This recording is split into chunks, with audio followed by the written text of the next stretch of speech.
Assalamualaikum warahmatullahi wabarakatuh. Innal hamdalillah segala puji dan puja kehadirat Allah. Nahmaduhu wa nasta'inuhu wa nastaghfiruh. Hanya kepadanya kita memuji, meminta pertolongan serta bertaubat dari dosa-dosa kita. Wa na'udzu billahi min syururi anfusina. Dan hanya kepada Allah pula kita meminta agar dijauhkan dari keburukan-keburukan diri kita. Wa min sayyiati a'malina, dan dari segala dosa yang pernah kita lakukan. Man yahdihillahu fala mudhillalah. Barang siapa yang telah Allah berikan petunjuk maka tidak akan pernah ada yang menyesatkannya.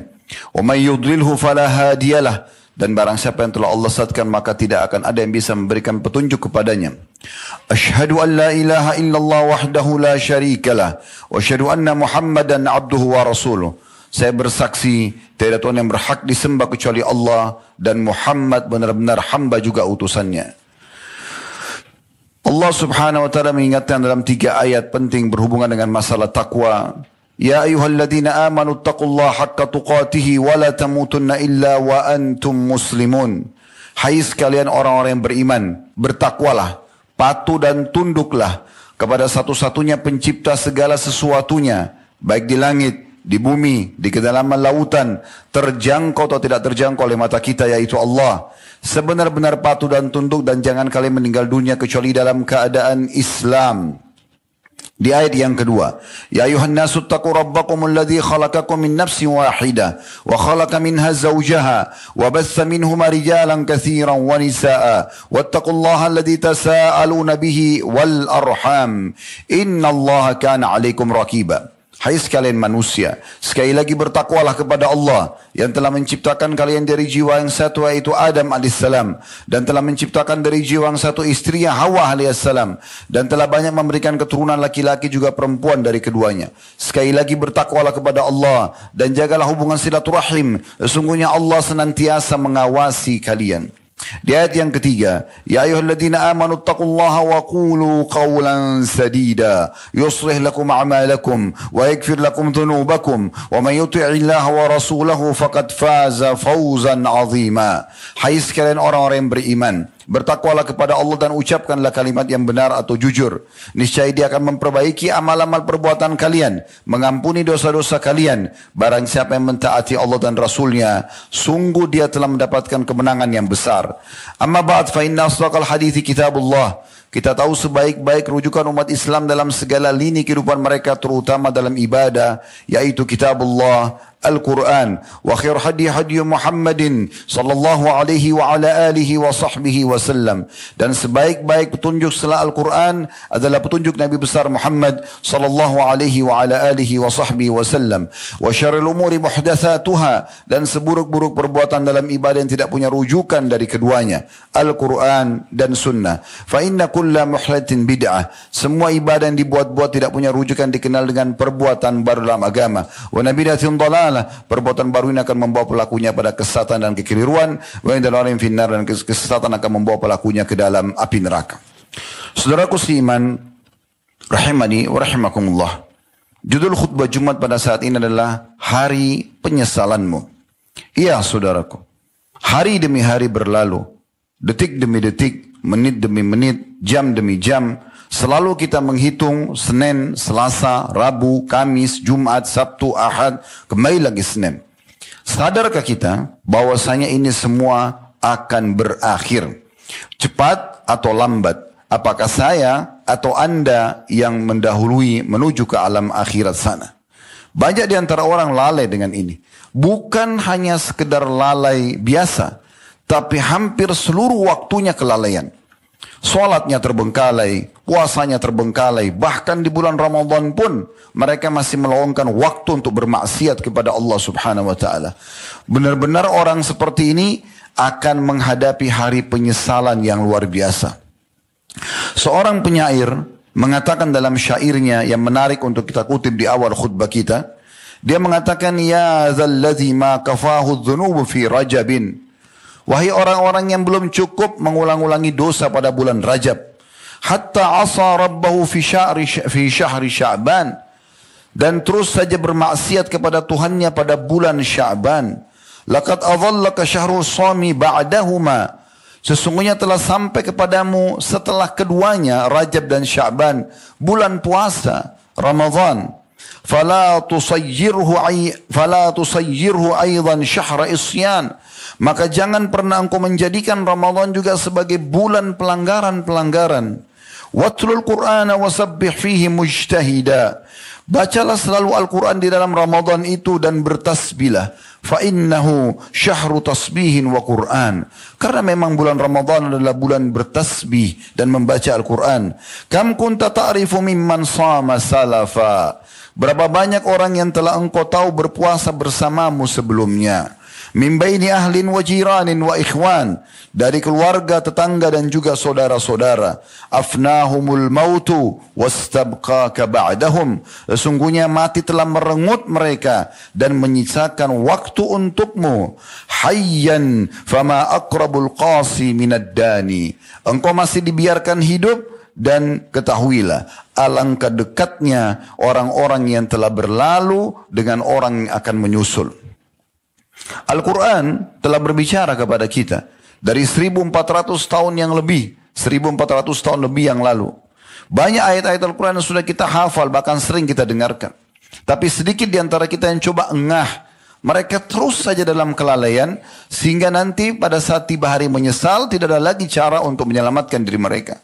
Bukankah Allah yang maha besar telah berfirman dalam surah Zalzalah, surah nomor 99 ayat 7 sampai ayat 8, A'udzu billahi minasyaitonir rajim. Faman ya'mal mithqala dzarratin khairan yarah. Siapa yang berbuat seperti biji sawi dari kebaikan selama di dunia, pasti dia akan lihat hasilnya nanti di akhirat. Balasannya. Wa man ya'mal mithqala dzarratin syarran yarah. Dan siapa yang berbuat seperti biji sawi dari keburukan dan pelanggaran, tidak sempat dia taubat di dunia, pasti dia akan jumpai juga dengan hukuman-hukumannya. Juga Allah Subhanahu wa taala mengingatkan dalam surah Al-Asr, surah nomor 103 yang juga di luar kepala. Saya sengaja memilih ayat-ayat ini karena memang umumnya kita menghafalnya, tapi banyak orang yang tidak memenuhi dan mentadaburi maknanya. Allah SWT berfirman, A'udzubillahi minasyaitonirrajim, wal 'asr, demi waktu kehidupan kalian di dunia itu, maksimalkan. Innal insana lafi khusr, manusia banyak rugi, menyesal mereka. Illa alladhina amanu wa 'amilus shalihat. Kecuali satu keadaan, orang-orang yang beriman dan sibuk dengan amal-amal saleh. Wa tawasaw bil haqq, saling mewasiatkan kebenaran ini. Wa tawasaw bis sabr, saling menasihati juga, mengingatkan agar sabar sedikit saja waktu di dunia. Toh kita akan meraih hasilnya nanti di akhirat sana. Kalau kita berbuat kebaikan, beriman dan amal soleh, kita akan panen dengan masuk di surga. Namun kalau kita buat kejahatan, maka pasti akan ada ancaman-ancaman dan hukuman. Bukankah juga Allah SWT mengingatkan dalam surah Al-Infitar, surah nomor 82 ayat 13 sampai 14. A'udzu billahi minasyaitonir rajim. Innal abrara lafi na'im. Semua yang abrar, orang-orang yang patuh, selalu mengerjakan apa yang Allah perintahkan, wajib dan sunnah, dan menikmati yang halal, dan meninggalkan semua larangan haram ataupun makruh, mereka pasti di kenikmatan-kenikmatan surga nanti. Wa innal fujjara lafi jahim. Dan orang-orang yang fujar, suka membangkang, meninggalkan kewajiban-kewajiban, melakukan kemaksiatan, pasti masuk ke dalam neraka jahannam. Saudaraku seiman, belum cukup kita harus ambil pelajaran dari Fir'aun yang sekarang hanya tinggal mumi, dan setiap orang di antara kita bisa melihat muminya, bahkan bisa mendatangi langsung museumnya.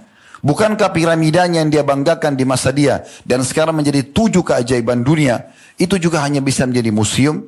Mana dia dengan perkataan dia yang dia banggakan di depan orang-orang Mesir pada saat itu, dan Allah kekalkan dalam Al-Quran, Ana Rabbukumul A'la. Aku adalah Tuhan kalian yang maha tinggi. Apakah masih ada yang bisa mendengarkan ucapan dia? Mana dia sekarang? Kemudian, bagaimana dengan keadaan Musa dan Harun yang justru pada saat itu selalu dikejar-kejar oleh Fir'aun dengan makar-makarnya. Puncaknya, Fir'aun berusaha membunuh Musa dan juga Harun. Namun Allah Subhanahu wa taala menyelamatkan dan mengharumkan nama keduanya. Orang mengikuti jejak Fir'aun akan sama efeknya.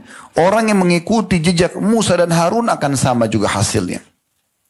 Mana Qarun dengan bangganya, istananya menyaingi istana Fir'aun, hartanya melimpah. Allah gambarkan dalam Al-Quran sampai kunci saja untuk membuka gudangnya harus dipukul oleh banyak laki-laki yang kekar-kekar. Kuncinya saja, yang biasa kita pakai kunci sangat kecil. Itu saking besarnya gudang hartanya. Allah tenggelamkan. Mana tokoh-tokoh Mekah yang terkenal di masa Nabi SAW? Abu Lahab, Abu Jahal, ya, kemudian Umayyah bin Khalaf. Mereka adalah tokoh-tokoh masyarakat dengan kekayaannya. Rumahnya megah masa itu. Perdagangannya maju, keturunannya banyak. Mana mereka? Hanya terkenang nama saja. Sisi yang lain. Mana Bilal? Dengan rasa sakit yang dia rasakan pada saat ditimpakan batu panas di atas dan di padang pasir. Mana Khabbab bin Arad yang lubang dari tulang bagian leher dia di belakang sampai ke tulang ekornya. Lubang besar dan menjadi memar warna hitam, merah kehitam-hitaman karena ditempelkan dengan besi yang panas. Dan mana Hamzah radhiyallahu anhu yang dimutilasi setelah mati syahid di Uhud. Apakah ada keluhan dari mereka? Apakah kita dengarkan keluhan mereka sekarang?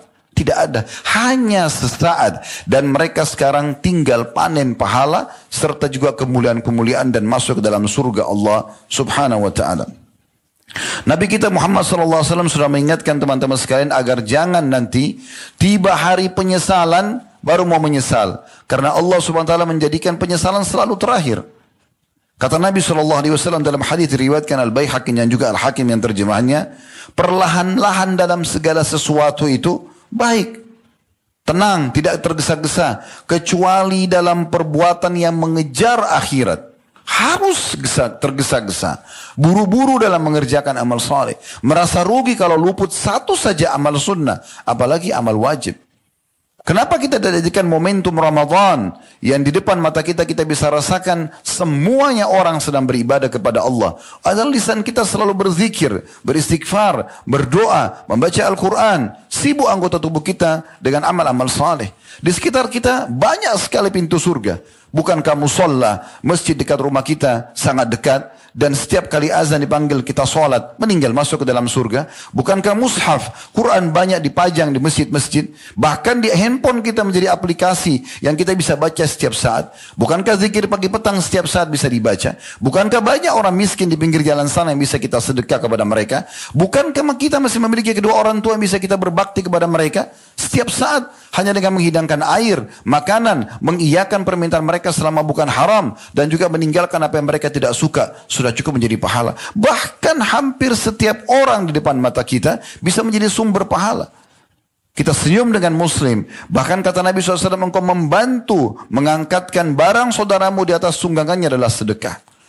Bukankah banyak sekali peluang-peluang untuk beramal saleh? Lalu kenapa kita sibukkan diri kita pada hal-hal yang berbau kemaksiatan? Terlebih lagi di momentum Ramadan yang harusnya seseorang memperbaiki dirinya. Dan sudah saatnya dia memperbaiki dan menjadikan Ramadan sebagai momentum untuk pelatihan yang dia akan gunakan sebagai bekal 11 bulan ke depan. Ingat saudaraku seiman, banyak orang menjadikan Ramadan hanya ibadah sesaat. Dan sebagian salaf mengatakan betapa buruknya sebagian orang yang hanya mengenal Tuhannya di bulan Ramadan. Ramadan adalah momentum untuk justru bagaimana kita meningkatkan keimanan kita. Dan kemudian kita membuat program-program ibadah selama ini yang sudah Allah perintahkan menjadi sebuah program rutin dalam kehidupan kita. Untuk kita terapkan 11 bulan ke depan, Ramadan akan datang, kita tingkatkan lagi kualitasnya. Begitu terus sampai kita bertemu dengan Allah subhanahu wa ta'ala. Ingat, setiap orang di antara kita akan bertanggung jawab dengan amalnya sendiri. Kata Nabi Muhammad SAW dalam hadis sahih riwayat Tirmidzi, man khafa adlaj, siapa yang takut dia segera jalan di malam hari. Wa man adlaja balagal manzil, dan siapa yang bersegera dia pasti akan mendapatkan tujuan tempat tinggalnya, maksudnya surga. Ala inna silatallahi ghaliyah, ketahuilah sesungguhnya balasan Allah itu sesuatu yang sangat mahal. Ala inna silatallahi jannah, ketahuilah balasan Allah adalah surga. Penyesalan atas amal-amal yang telah luput tidak akan bermanfaat. Maka segera mulai dari hari ini ke depan. Kalau tadi subuh misalnya ada orang yang tidak sempat sholat subuh berjamaah di masjid, biar dia menyesal, menangis darah pun tidak akan pernah bisa dia kembali untuk memperbaikinya. Maka jangan biarkan satu kesempatan amal soleh pun yang luput dari kita. Dan kita yang membutuhkannya, saudaraku seiman. Jangan pernah berpikir amal soleh yang kita kerjakan adalah Allah yang membutuhkannya. Kenapa banyak di antara muslimin sholat buru-buru? Mereka baca Quran buru-buru, bersedekah ala kadarnya, bahkan kadang-kadang cemberut dengan orang yang akan menerima sedekahnya. Karena mereka pikir Allah membutuhkannya, padahal sebenarnya mereka yang membutuhkan amal tersebut. Balik sekarang persepsi kita, kita yang membutuhkan amal-amal kita itu. Ingat firman Allah subhanahu wa ta'ala banyak sekali. Saya akan angkat sebagian saja. Firman Allah subhanahu wa ta'ala yang menggambarkan bagaimana penyesalan akan datang nanti di akhir. Apalagi di akhirat sana. Di antaranya surah Al-Fajr. Surah nomor 89 ayat 24 Allah mengingatkan. A'udzu billahi minasyaitonir rajim. Yaqulu ya laitani qaddamtu li hayati. Orang-orang yang banyak lalai di dunia, maka mereka akan mengatakan alangkah baiknya andai dulu di dunia semasa hidupku semua aku gunakan untuk beramal saleh. Tapi apa manfaatnya ucapan ini setelah di akhirat? Kemudian dalam surah Al-Ahzab, surah nomor 33 ayat 66 juga Allah mengingatkan, A'udzu billahi minasyaitonir rajim. Yauma tuqallabu wujuhum fin nari yaquluna ya laitana ata'na Allah wa ata'na ar-rasula. Pada hari wajah mereka dibolak-balikkan dalam api neraka. Mereka dipanggang di api neraka. Ini firman Allah subhanahu wa ta'ala, lihat dalam surah Al-Ahzab ayat 66. Dari 1400 tahun yang lalu turun. Dan akan terus ditilawakan oleh orang-orang yang yakin kepada Allah. Dan pasti ini benar terjadi. Kata Allah subhanahu wa ta'ala, pada hari wajah mereka dibolak-balikan di dalam api neraka. Maka mereka berkata, alangkah baiknya jika dulu kami taat kepada Allah dan Rasulnya. Bukankah juga Allah subhanahu wa ta'ala mengingatkan kepada kita dalam surah Al-Haqqah. Surah nomor 69 ayat 25 sampai 29 tentang penyesalan-penyesalan yang akan datang nanti. A'udzu billahi minasyaitonir rajim. Wa amma man utiya kitabahu bishimali fayaqulu ya laitani lam uta kitabiyya. Adapun orang-orang yang akan diberikan kitabnya dengan tangan kirinya nanti pada hari kiamat, maka mereka berkata, coba seandainya kitabku ini tidak aku terima. Karena mereka tahu nanti pada hari kiamat itu yang menerima kitabnya dengan tangan kirinya pasti ke api neraka. Dan neraka jahanam dengan kobaran-kobarannya, dengan suara gemuruhnya, maka akan di depan mata setiap orang di antara kita. Kemudian dia mengatakan, walam adri ma hisabiyah. Coba seandainya aku tidak tahu hisabku. Ya laitaha kanatil qadiyah. Coba seandainya kematian yang aku lalui di dunia itu sudah menyelesaikan segala sesuatunya. Tidak ada kebangkitan lagi, tidak ada hisab. Mereka berharap begitu. Ma agna anni maliyah. Tidak ada manfaatnya hartaku lagi yang sudah aku kumpulkan. Halaka anni sultaniyah. Telah hilang semua kekuasaan-kekuasaanku. Ini penyesalan-penyesalan yang Allah bocorkan kepada kita yang akan terjadi nanti di akhirat. Begitu juga Allah subhanahu wa ta'ala menggambarkan di dalam Al-Quran di ayat yang lain, A'udzu billahi minasyaitonir rajim. Ya wailata laitani lam attakhidh fulanan khalila laqad adallani 'anil dzikri ba'da idh ja'ani wa kana asyaitanu lil insani khadula. Dalam surah Al-Furqan. Mereka akan mengatakan nanti, kecelakaan besar bagiku, bagi orang yang di dunia salah pilih teman. Yang dipilih temannya selalu orang fasik, menjauhkan dia dari agama. Apalagi dia sampai dalam keadaan kafir. Maka dia akan mengatakan kecelakaan besar bagiku. Andai aku dahulu tidak menjadikan si fulan sebagai sahabatku. Sungguh dia telah menyesatkanku dari Al-Quran setelah datang kepadaku Al-Quran. Sebenarnya bisa aku pelajari. Bisa aku menjadi orang baik. Sungguh syaitan adalah pengkhianat manusia. Demikian pula dalam surah Al-An'am, surah nomor 6 ayat 27 Allah mengingatkan bertubi-tubi. A'udzu billahi minasyaitonir rajim. Ya laitana nuraddu wa la nukadziba bi ayati rabbina wa nakuna minal mu'minin. Ahli-ahli neraka akan mengatakan, andai saja kami diberi kesempatan kembali ke dunia dan tidak mendustakan lagi ayat-ayat Tuhan kami serta kami menjadi orang-orang yang beriman. Di dalam surah Fatir Allah subhanahu wa ta'ala juga mengingatkan surah nomor 35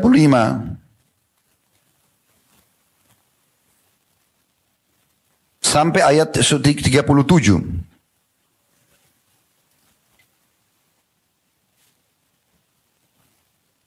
yang bunyinya a'udzu billahi minasyaitonir rajim. Walladzina kafaru lahum naru jahannam la yuqda 'alaihim fayamutu wa la yukhaffafu anhum min 'adzabiha. Kadzalika najzi kulla kafur. Orang-orang kafir yang masuk neraka jahannam, mereka tidak dibinasakan sehingga mereka mati. Di neraka orang disiksa sampai terbakar semuanya, habis daging-dagingnya semuanya, tapi tidak mati. Kemudian mereka tersiksa dengan itu, lalu Allah kembalikan lagi daging mereka, pengembaliannya pun sakit. Nanti akan kita jelaskan riwayat berhubungan dengan masalah itu. Maka mereka akan mengatakan, mereka tidak, maaf, orang-orang kafir di neraka jahanam, mereka tidak dibinasakan sehingga mereka mati. Dan tidak pula diringankan bagi mereka siksaannya. Demikian kami membalas setiap orang yang sangat kafir. Ayat 36-nya. Ayat 37-nya. Wahum yastarikhuna fiha. Rabbana akhrijna na'mal salihan ghayra alladhi kunna na'mal. Awalam nu'ammirkum ma yatadhakkaru fi man tadhakkara wa ja'akumun nadhir. Fadhuku fama lidh-dhalimina min nasir. Dan mereka berteriak-teriak di dalam neraka jahanam itu. Mereka mengatakan, ya Tuhan kami, keluarkanlah kami. Niscaya kami akan mengerjakan amal saleh berlainan yang dulu kami kerjakan. Dari kelalaian-kelalaian. Dan kata Allah, bukankah kami telah memanjangkan umurmu dalam masa yang cukup untuk berfikir bagi yang mau berfikir? Dan bukankah telah datang kepadamu pemberi peringatan? Nadhir. Disebutkan oleh Qurtubi dalam kitab beliau At-Tazkirah. Makna nadhir banyak ulama jelaskan. Di antaranya tumbuhnya uban. Itu adalah peringatan. Ada yang mengatakan juga demam. Ada yang mengatakan meninggalnya orang-orang di sekitar kita. Ada yang mengatakan keriputnya kulit. Dan sekian banyak tanda-tanda yang sudah datang dari Allah subhanahu wa ta'ala. Maka rasakanlah kata Allah azab kami dan tidak ada lagi pertolongan, tidak ada lagi bagi orang-orang zalim seorang penolong pun. Ayat yang sangat dahsyat teman-teman sekalian selanjutnya yaitu Al-Mu'minun. Surah nomor 23 ayat 103 sampai 111. Dan kita akan ikutkan ini dengan hadis Nabi SAW yang saya harap saudaraku Siman hadirkan hati anda merenungi ini. Jangan cuma didengar dengan telinga kanan keluar telinga kiri. Karena ini penyampaian dari sang pencipta Allah hanya kami sampaikan melalui lisan kami saja. Allah SWT berfirman di ayat 103-nya surah Al-Mu'minun. A'udzu billahi minasyaitonir rajim. Wa man khaffat mawazinuhu fa ulaika alladziina khasiru anfusahum fi jahannam khalidun. Siapapun nanti yang ringan timbangan amalnya, amal dosanya lebih banyak, maka mereka adalah orang-orang yang merugikan diri mereka sendiri dan mereka akan kekal di dalam api neraka.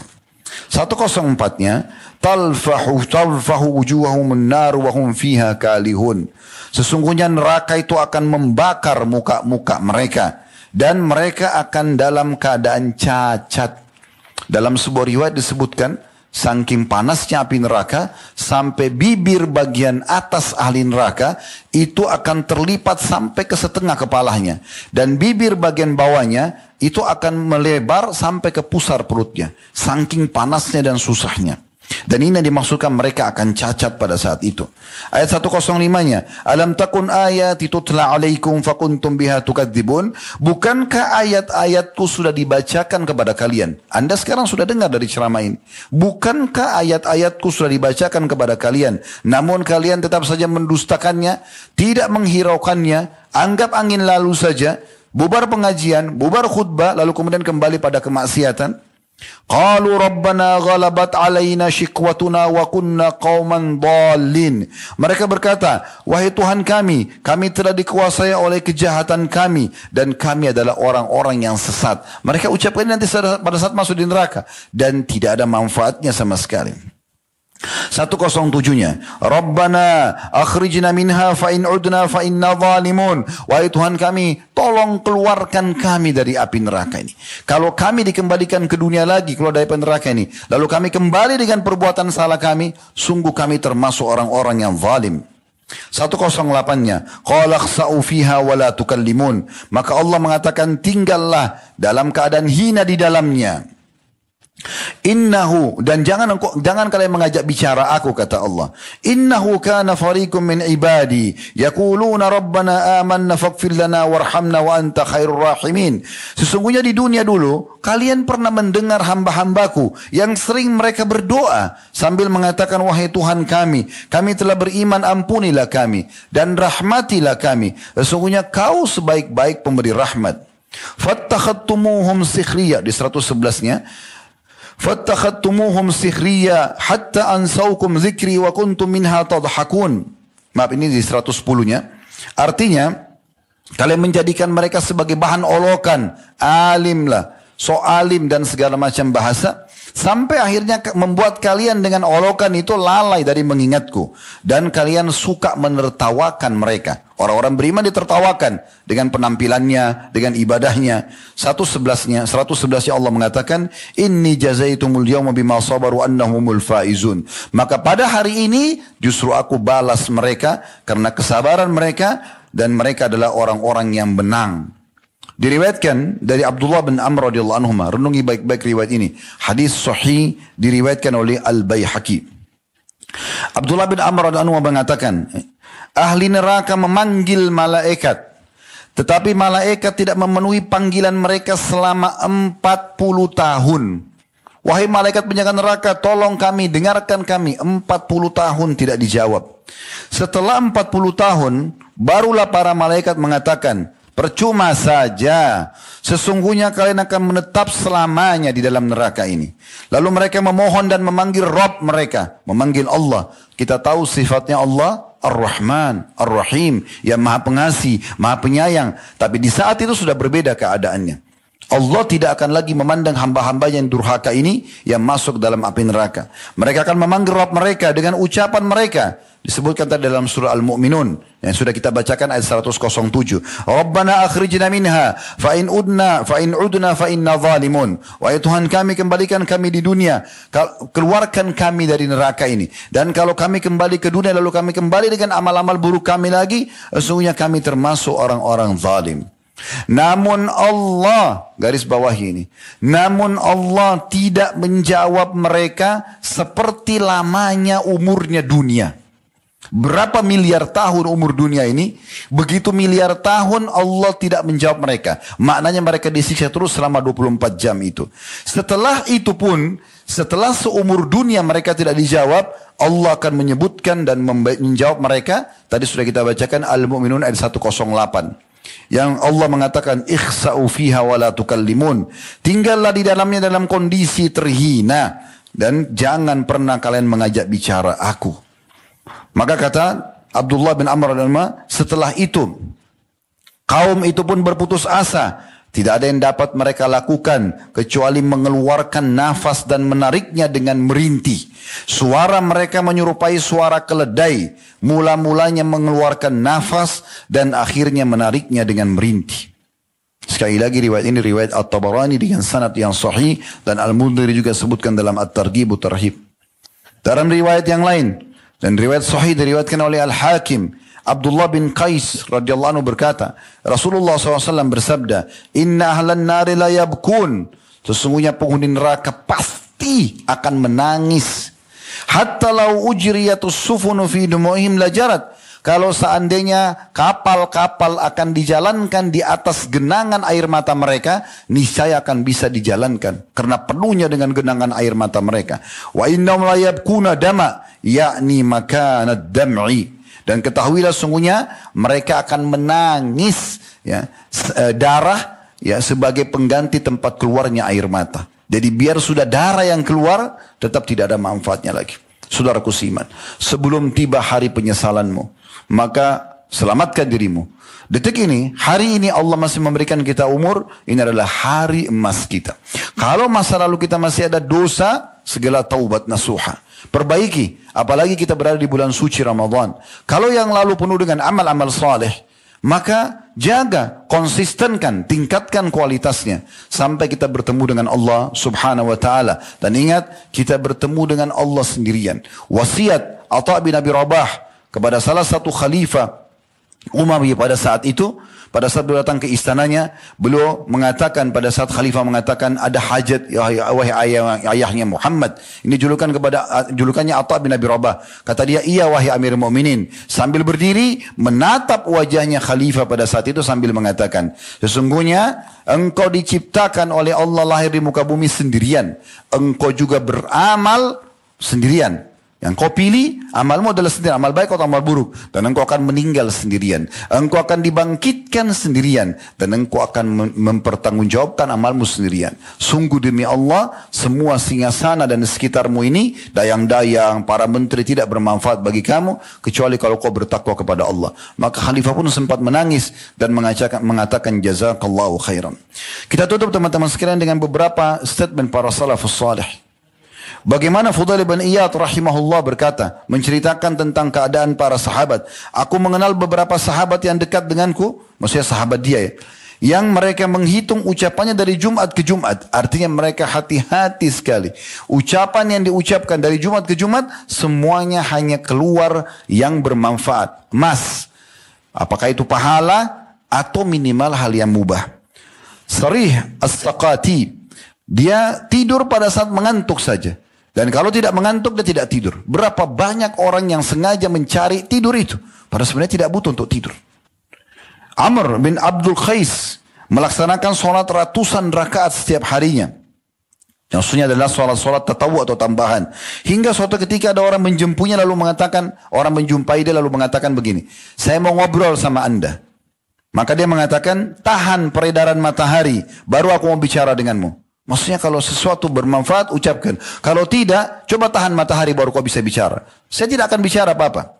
Dalam kesempatan lain, lalu dia mengatakan pada orang-orang, bersegeralah. Sungguh aku sedang terburu-buru. Ada yang tanya, anda terburu-buru mau kemana? Dia menjawab, sebentar lagi akan dicabut nyawaku. Artinya, dia menyadari bahwasanya dia akan mati. Tidak ada waktu untuk berbuat hal-hal yang tidak ada manfaatnya. Daud At-Ta'i rahimahullah, beliau makan roti yang dibasahkan dengan air dan tidak mau makan roti kering. Dia sengaja makan yang ringkas dan cepat. Karena roti kalau dibasahin dengan air, cepat rapuh dan langsung bisa ditelan. Pertimbangannya waktu beliau ditanya, beliau mengatakan karena waktu yang dihabiskan untuk makan roti kering, karena cukup lama dikunyah, lebih lama daripada roti basah. Dan selisih waktunya bisa dimanfaatkan membaca 50 ayat Al-Quran. Begitu luar biasanya mereka. Sampai mereka melihat selisih makan saja, ya, yang pilih antara makanan kering sama basah, bisa digunakan untuk membaca 50 ayat. Berapa banyak orang di antara kita duduk 1 jam, 2 jam di satu tempat makan, membuang-buang waktu. Kalau sudah selesai makan, aktivitas yang lain. Tapi berapa banyak orang, bahkan di Ramadan, mall dibuka jam 10 pagi, mereka sudah masuk. Kalau ditanya kenapa, mau nunggu buka puasa. Akhi dan ukhti, bukankah jam 6 sore baru azan maghrib? Untuk apa kita mengisi waktu kita di mall yang di situ adalah bendera-bendera iblis ditancapkan sebagaimana sabda Nabi SAW. Itu adalah pasar-pasar. Kalau anda datang menjelang buka puasa, mungkin masih ada uzurnya. Tapi dari pagi membuang-buang waktu ini luar biasa. Akan disesali semuanya itu. Demikian pula teman-teman sekalian, Abdullah bin Mubarak rahimahullah mengatakan, orang-orang soleh di masa lalu, jika jiwa mereka mudah dikendalikan kepada kebaikan. Sedangkan jiwa kita ini begitu liar. Gampang sekali kita meninggalkan amal soleh. Malas beribadah terkecuali dipaksa. Oleh karena itu, paksalah ia. Padahal Abdullah bin Mubarak ini seorang tabi'in, ahli ibadah yang luar biasa. Sudah ilmunya luas, seorang ulama, kaya raya, seorang mujahid, hampir semua kebaikan berkumpul padanya. Dia pun menganggap ibadahnya masih kurang. Dan dia mengatakan harus kita cambuk dan kita paksakan ibadah itu. Demikian pula teman-teman sekalian, Abdullah bin Umar radhiyallahu anhuma pernah mengingat hadis tentang keutamaan sholat jenazah mendapatkan 1 qirat. Dan 1 qirat kata Nabi SAW seperti gunung Uhud. Maka dia sambil sedih mengatakan, sudah berapa banyak kita buang-buang pahala bergunung-gunung. Bukankah kita teman-teman sekalian kadang-kadang sholat duhur di sebuah masjid atau asar, temukan jenazah. Habis sholat ada jenazah disolati, kita keluar. Kenapa kita nggak sholat 5-10 menit? 5 menit lah. Itu 1 gunung pahalanya. Berapa banyak jenazah yang kita sia-siakan. Begitu luar biasanya mereka menghisap diri mereka. Abi Dzar radhiyallahu anhu, ketika beliau sudah tidak ada lagi perabot di rumahnya karena semuanya dikeluarkan gitu. Lalu ditanyakan kepadanya, di mana anda taruh barang-barang anda? Beliau menjawab, kami telah mengirimnya semua ke rumah idaman kami di akhirat, yang segera kami akan pindah ke sana. Lalu dikatakan kepadanya, bukankah kau memerlukan barang-barang itu selama hidup di dunia? Maka dia mengatakan, pemilik rumah, maksudnya Allah, tidak mengizinkan kami untuk bisa berlama-lama tinggal di sini. Ini statement yang luar biasa dari seorang sahabat ini. Nabi Isa alaihissalam juga dalam sebuah riwayat mengatakan, siapa yang gerangan sudi membangun rumah di atas gelombang, tanahnya bergelombang, sulit untuk membangun. Itulah perumpamaan hidup di dunia. Maka jangan engkau jadikan ini sebagai akhir tempat kamu yang abadi. Kita boleh punya tempat, tapi jangan sampai membuat kita lalai. Ali bin Abi Thalib mengatakan, sesungguhnya dunia akan segera berlalu dan akhirat hampir tiba. Keduanya mempunyai pengikut. Maka jadilah engkau pengikut akhirat dan jangan engkau menjadi pengikut dunia. Hari ini di dunia adalah waktu beramal tapi belum ada hisab. Sedangkan esok di akhirat adalah hisab tanpa amal. Aqulu qauli hadza, saya sudah mengucapkan perkataan saya ini, wa astaghfirullah li wa lakum, dan saya istighfar kepada Allah, mengajak jemaah istighfar kepada Allah. Fastaghfiruhu innahu wal ghafurur rahim, beristighfarlah kepadanya karena Dia Maha Pengampun juga Maha Pengasih. Alhamdulillah, wassalatu wassalamu ala Rasulillah. Segala puji dan puja kehadirat Allah Subhanahu wa taala, juga salawat dan taslim kepada Nabi besar Muhammad sallallahu alaihi wa ala alihi wa sahbihi wasallam. Hari Jumat adalah hari yang mulia di mana Allah Subhanahu wa taala memilih dari hari-hari, dari seluruh hari sepanjang pekan. Dan Allah Subhanahu wa taala menjadikan ini sebagai hari yang terjadinya kiamat. Sebagaimana sabda Nabi SAW, tidak akan terjadi kiamat kecuali pada hari Jumat. Dan Allah juga menyiapkan di situ waktu khusus untuk diijabah. Terlebih lagi ditambah dengan kita sedang berpuasa di bulan Ramadan. Maka mari kita hadirkan hati kita dan fikiran kita untuk berdoa kepada Allah Subhanahu wa taala. Semoga Allah ijabah. Alhamdulillahi Rabbil Alamin. Kami memujimu ya Allah sebagaimana layak kau dipuji sebagai pencipta. Dan kami memujimu sampai engkau menerima puji-pujian kami ini. Dan engkau jadikan sebagai tambahan amal saleh kami di timbangan amal pada hari kiamat. Dan kami mengucapkan salam hormat kami kepada Nabi Muhammad sallallahu alaihi wa ala alihi wa sahbihi wasallam. Sebagaimana engkau telah memerintahkan kami untuk mengucapkan salam hormat tersebut. Ya Allah, kami tidak berkumpul di salah satu rumah dari rumah-rumahmu ini kecuali karena ingin menjalankan perintah yang telah engkau wajibkan kepada kami. Terimalah pahala Jumat kami ini dengan pahala yang sempurna. Serta terimalah seluruh amal-amal soleh yang pernah kami kerjakan, wajib ataupun sunnah, yang sedang kami kerjakan, yang akan kami kerjakan sampai menjelang ajal datang nanti dengan pahala yang sempurna. Panjangkan umur kami di atas ketaatan-ketaatan dan keimanan. Serta juga ya Allah, maafkanlah serta gantilah seluruh dosa-dosa kami. Dan ampunilah seluruh muslimin dan muslimat, mukminin dan mukminat, yang hidup dan juga yang sudah meninggal. Ya Allah, jadikan negara kami, negara Indonesia, negara yang aman, tentram, damai. Seluruh umat Islam di bawah naungan ukhuwah Islamiyah. Dalam hal ibadah kembalikan mereka kepada wahyumu Al-Quran dan Sunnah. Dan angkat perselisihan di antara mereka. Dan siapapun yang menginginkan keburukan bagi Islam, bagi negara kami, bagi kaum muslimin, maka sibukkanlah dan kembalikan tipu daya mereka kepada diri mereka sendiri. Ya Allah, tolonglah saudara-saudara kami di Palestina, di Syria, di Yaman, di Irak, di Myanmar, di Ahsa, di India, dimanapun yang sedang tertindas. Ikhlaskan niat mereka. Terima para syuhada mereka. Mulakan Islam di tangan mereka dan tangan kami semua. Serta ikut sertakan kami bersama mereka di pahala. Baik dengan doa, dengan harta juga dengan jiwa kami. Dan ya Allah, berikanlah kami semua kebaikan-kebaikan di dunia. Rabbana atina fid dunya hasanah. Dan juga berikanlah kami semua kebaikan-kebaikan di akhirat. Wa fil akhirati hasanah. Dan selamatkanlah kami dari api neraka. Wa qina adzaban nar. Dan masukkanlah kami ke dalam surga bersama orang-orang yang patuh. Wa adkhilnal jannata ma'al abrar. Wahai Tuhan yang maha mulia dan juga yang maha pengampun, ya azizu ya ghaffar, wahai Tuhan yang alam semesta, wahai Tuhan alam semesta ya rabbal alamin. Sallallahu alaihi nabiyina Muhammadin walhamdulillahi rabbil alamin. Inna Allah ya'muru bil adli wal ihsan. Allah selalu memerintahkan kita berbuat keadilan dan juga kebaikan. Wa ita'i dzil qurba, dan juga menyambung hubungan kepada kerabat. Wa yanha 'anil fahsya'i wal munkari wal baghi. Allah larang perbuatan keji, perbuatan pelanggaran dan pengingkaran. Ya'idukum la'allakum tadhakkarun. Jadikan itu sebagai prinsip hidup kalian dan juga tinggalkan semua yang dilarang itu. Fadhkurullahal 'azim yadhkurkum. Ingatlah kepada Allah, Allah akan ingat kepada kalian. Washkuruhu 'ala ni'ami yazidkum. Syukuri nikmatnya, dia pasti akan tambah. Wala dzikrullahi akbar. Mengingat Allah adalah amal yang paling besar. Wa aqimis shalah, dan dirikanlah salat.